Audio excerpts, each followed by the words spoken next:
दोस्तों आपका स्वागत है नॉलेज 24/7 चैनल में।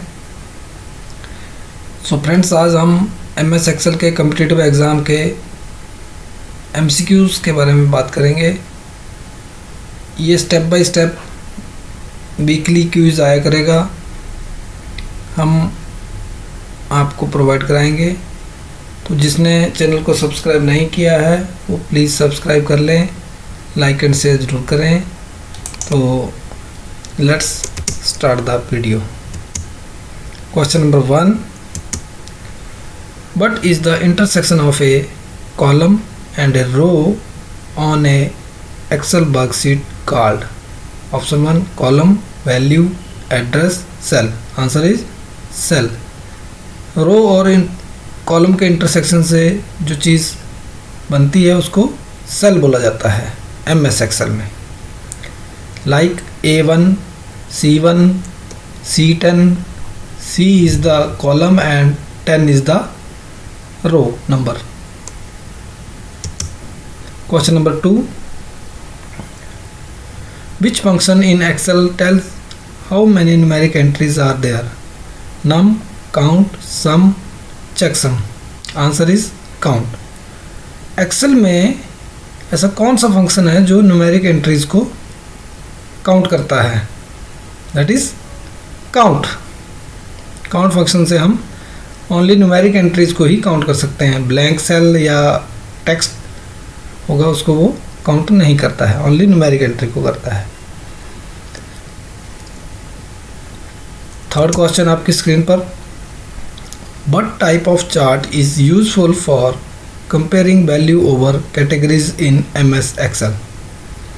पाई chart, column chart, line chart या dot chart? Answer is column chart. Values को कंपेयर करने के लिए कौन सा चार्ट यूज किया जाता है एक्सेल में? That is column chart.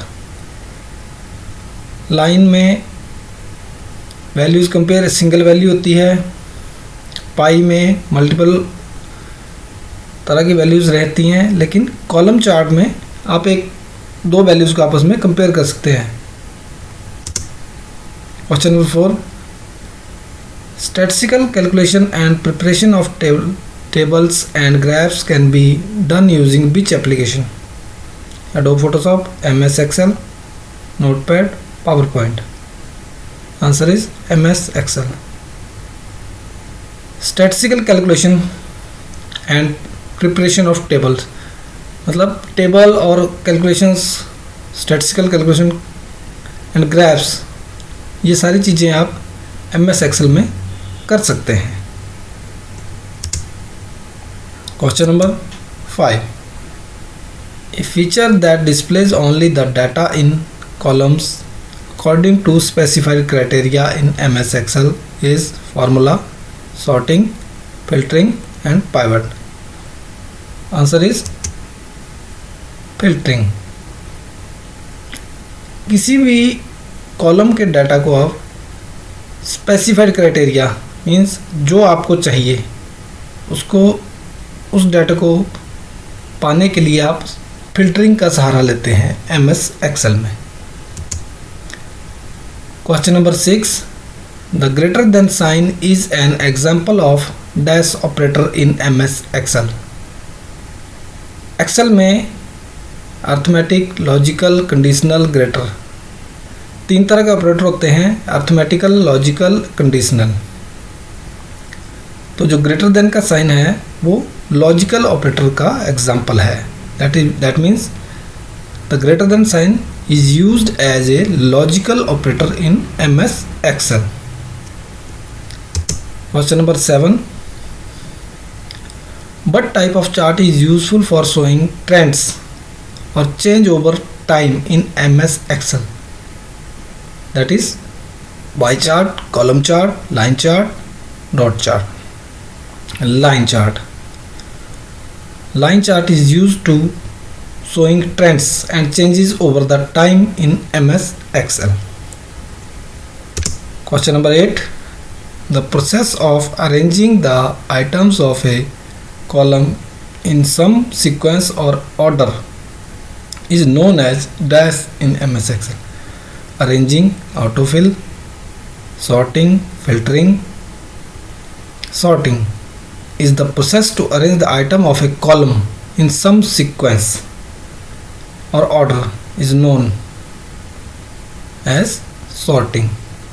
मतलब किसी भी डाटा को अरेंज करने के लिए जिस फीचर का आप MS Excel की फीचर का यूज़ करते हैं उसको सॉर्टिंग बोला जाता है. Question number 9. The feature of the dash feature of Excel quickly completes a series of data in a worksheet.